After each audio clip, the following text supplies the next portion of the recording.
Chapter 21, Chase Ambrose.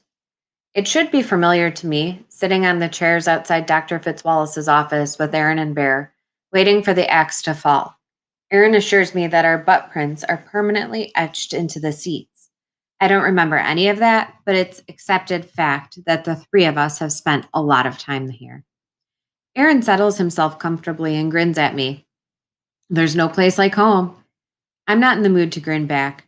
Are you both crazy? What was that supposed to be about? Bear rolls his eyes. Oh, boo hoo. The poor geek squad. I'm furious.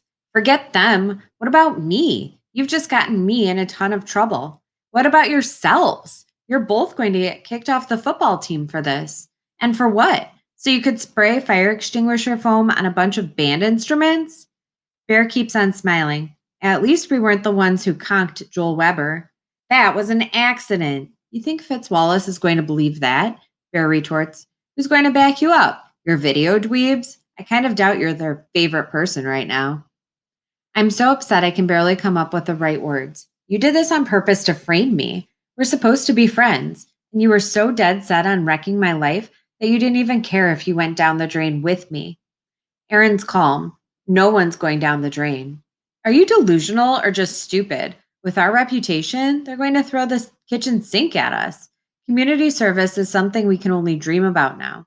We're going to get expelled, and we'd better pray Fitzwallace isn't on the phone with the cops right now. Relax, says Aaron in an undertone. First off, we are friends, and we're not going to let anything bad happen to you. Just stick with us, agree with everything I say, and we've got this.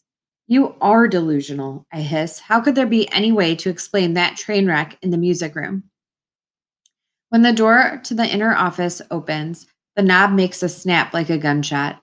Then Dr. Fitzwallace is upon us, his rage all the more terrible because it's ice cold. Honestly, I can't say I blame him. I'm not thrilled about being in trouble, but if any situation ever justified a principal losing it on three students, it's this one. He ushers us inside and seats himself while we stand in front of his desk. Well, it's the three of you again. I was hoping. He looks at me and shakes his head sadly. All right, let's hear it. Knowing full well it's not going to get me anywhere, I'm about to protest my innocence when Aaron speaks up. I know it looks bad, but we didn't do anything wrong. Bear and I were walking past the band room and saw smoke coming out from under the door. So we grabbed fire extinguishers and ran inside, spraying. They were shooting some kind of video and they had a million lights plugged in. Something must have shorted out and caused a fire. Chase heard the yelling and came in to help us, but the video kids attacked us because their project was getting ruined. And somehow Joel Weber hit his head on one of the extinguishers. The principal frowns. That's not how the students on the scene described it. Bear shakes his head understandingly. Don't be too hard on them, Dr. Fitzwallace. They were probably just scared of getting in trouble for starting the fire. The frown deepens. None of my teachers smelled smoke. Aaron sighs with relief. Good. We got it in time. Dr. Fitzwallace shifts his gaze from the two of them to me. And that's what happened? This is it. Time for me to shoot down Aaron's ridiculous lie and speak up for my own innocence. Sure, Dr. Fitzwallace will never believe I was framed, but at least I'll have the satisfaction of throwing those guys under the bus, even if I have to go with them. Well, the principal prompts. To my astonishment, the anger is completely gone from his expression. He's waiting for my answer, and I think I know what he's hoping to hear. He's rooting for me to go along with Aaron and Bear. Why would a principal want to let three delinquents like us off the hook after such a huge incident? I take an educated guess. It's probably a major hassle to come down hard on students the way he'd have to throw the books at Aaron, Bear, and me. 3 sets of unhappy parents, triple the paperwork, school board meetings, maybe court cases, everything in triplicate. And my eyes find the photographs on the wall. The 2 state championship pictures, my dad and me. Losing Aaron and Bear would be a blow to the Hurricanes, and it would definitely shut down any possibility of me coming back. So I mumble, yeah, excuse me? It should be an easy thing to say, but each word sits on my tongue like poison. Yeah, what Aaron said is the way it happened. Fitzwallace looked almost relieved, and I know I've picked the right answer. Aaron and Bear are both smiling. although they're working hard to keep that celebration inside. They've gotten away with it, and so have I. We're not totally off the hook. We get a bit of a lecture on how we should have called for help or pulled the fire alarm before taking matters into our own hands. He tells us we need to be less impulsive and not so rough with our fellow students. Also, we're not allowed to leave on our own. He calls our parents and they have to pick us up. As we stand in the foyer waiting for our rides, Aaron and Bear are raving about our amazing escape. Seriously, man, Bear tells Aaron, I've seen tap dancing before, but that was filth, like art. Aaron nods. I was afraid Chase was going to mess it up at the end, but our boy came through. Didn't I tell you he'd have our back? I don't say anything, but inside I'm thinking, it's true. I covered for them. I saw a way to save my own butt, and I took it. And in the process, I wrapped myself in their phony story and got drawn back into the old life. So this is what it was like. Make trouble, lie, repeat. Luckily, those guys are so busy congratulating themselves that they don't notice I'm not adding much to the conversation. Bear gets picked up first, then Aaron. I'm just reflecting that mom's not going to be thrilled about having to leave work early and come over and get and come over. I'm sorry, and come get me over this when the Ambrose electric truck rattles along the drive. Not mom, dad. He's beaming at me like I'm here to present him with a big check from the state lottery. I climb into the passenger seat. What? He reaches over and playfully punches my shoulder. Fitzwallace told me everything, and I read between the lines. Way to go, champ. It wasn't great, Dad. He laughs. You think that's the first time I've ever gotten a call like that about you, Aaron, and Bear? It's never great, but you got away with it. That's pretty great. I almost say, not really, but that wouldn't be true. I could easily be buried under a mudslide of pain right now, and I'm not. I can't regret that. What I regret is the way I got so free and clear. When I arrive at school the next morning, Mr. Leo is waiting for me at my locker. You found out what happened, I conclude. I'll apologize to Brendan, Joel, and Kimmy when I see them at video club. She shakes her head sadly. I'm sorry, Chase. You're not part of the club anymore. Maybe I'm stupid, but what really catches me by surprise, that really catches me by surprise.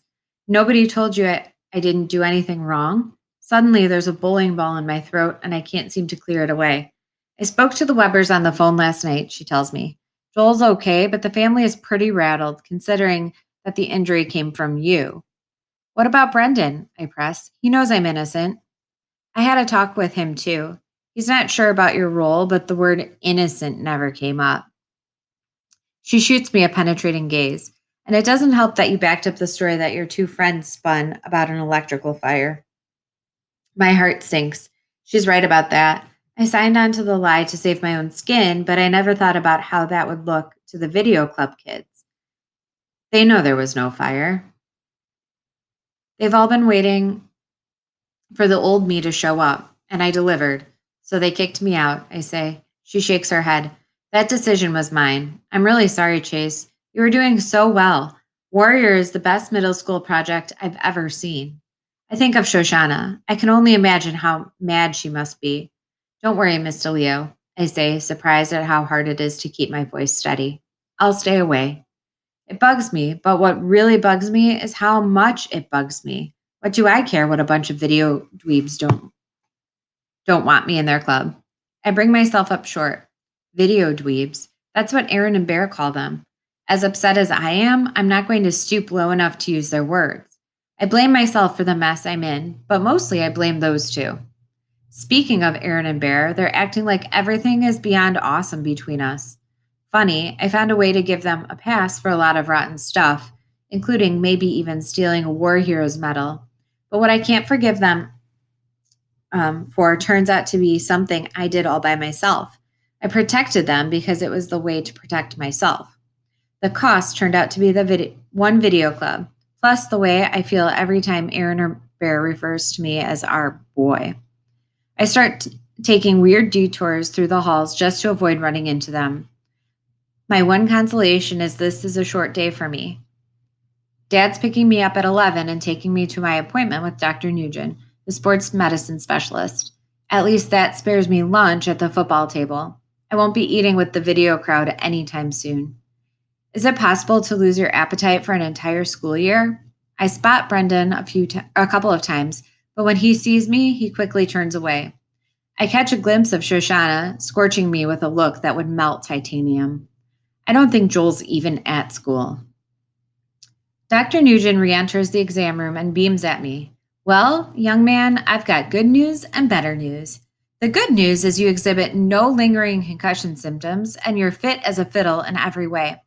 The better news is I'm signing the medical form authorizing you to return to the football team with no restrictions. Congratulations. Gee, what a surprise. Dad searched and found a doctor who would clear a dead man to go out there and get tackled. And only 60 miles away. As we drive home in the Stang, Dad rails against brain-dead Cooperman, who kept me off the gridiron for no real reason. Dr. Cooperman has a diploma from Harvard Medical School in his office, I tell him. I didn't see a diploma on Dr. Nugent's wall. Dad snorts into the wheel. Just because he isn't one of those Ivy League snobs doesn't mean he isn't as legit as they come. This is great news, champ. You're back on the team. His brow darkens. And maybe those stumble bumps will start winning again once you're out there. In 3 weeks, I remind him, school rules. 1 week of non-contract practice, then 2 weeks in full pads before I can play in a real game. Just in time for a late season playoff run, Dad chortles.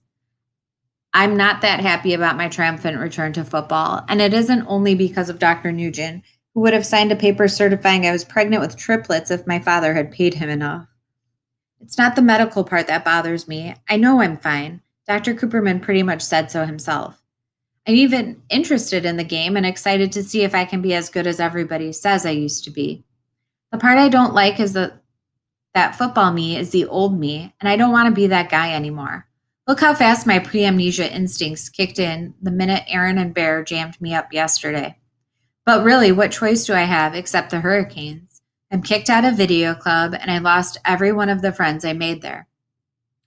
Things are finally turning around for you, champ, my father goes on. But maybe not the way I want them to, I complain. Why? Because a bunch of sissies are ticked off at you? He doesn't understand why the video club thing hurts so much. I'm not sure I understand it myself. It isn't just the kids. Miss DeLeo is the one who kicked me out. Teachers, Dad snorts. They have to slap you on the wrist to make it look like they're in charge. You'll notice they're not banned from the football team, and neither are your buddies Aaron and Bear. When I played, I had the whole faculty wrapped around my little finger. Sure, they threw me a detention every now and then to make it look good, but after the state championship, I called the shots in that school. For the first time, I say it out loud. Aaron and Bear might not be my buddies anymore. Aw, come on, champ, don't be that way. He beams at me. First, that mess with the Weber kid, then the accident. It feels like it took forever to get the old Chase back. Don't tell your mother, but I'm proud of the way you handled Joel. You made your statement, that's for sure. I don't bother to point out that I wasn't making a statement with Joel. It looks more like my buddies Aaron and Bear were making a statement with me. And all it took was a sick imagination and a lot of fire extinguisher foam. By the time we get back to Hiawassee, it's 2:30. No sense bothering to go to school. Dad drops me off at home, making me promise to report to football practice with my newly signed medical form promptly at 4.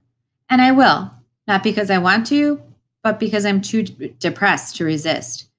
Unhappiness sucks all the energy out of a guy. Upstairs in my room, I gaze out the window at the shingles of the sloping roof. For a weird instant, I actually remember sitting out there when I wanted to be alone with my thoughts. Or maybe it's not a memory at all, but something I'm imagining because I've been told so many times that's what I used to do. On a wild impulse, I raise the window and swing a leg over the sash. Carefully, really carefully, I crawl out there. I'm expecting to be terrified after what happened. Actually, though, I'm pretty comfortable on the gently sloping shingles. It even feels familiar. It's not a flashback exactly. Still, it has come from my lost past. I definitely haven't been here lately. I swore to Mom that I'd never go out on the roof again. But she's at work now, and never is a long time. To my amazement, my body arranges itself in the position I'm told I used to prefer. Butt planted, knees bent, feet flat on the shingles. It's a different kind of memory, muscle memory. Amnesia can't touch it. I understand why I like it up here. It's peaceful and private. The town is all around, but I'm above it, so nothing can reach me. I see the school and the football field I'll be on in a couple of hours. Not far away, toward downtown, is the Portland Street residence where Mr. Solway lives, and there's the park where we filmed Leaf Man. Just the thought of it brings the bowling ball back to my throat. That's the last time I'm ever going to get to work on one of Brendan's crazy videos. Dad says the old Chase is back. I wanted that once, but right now the new Chase is the life I'd rather have, and I've lost that too.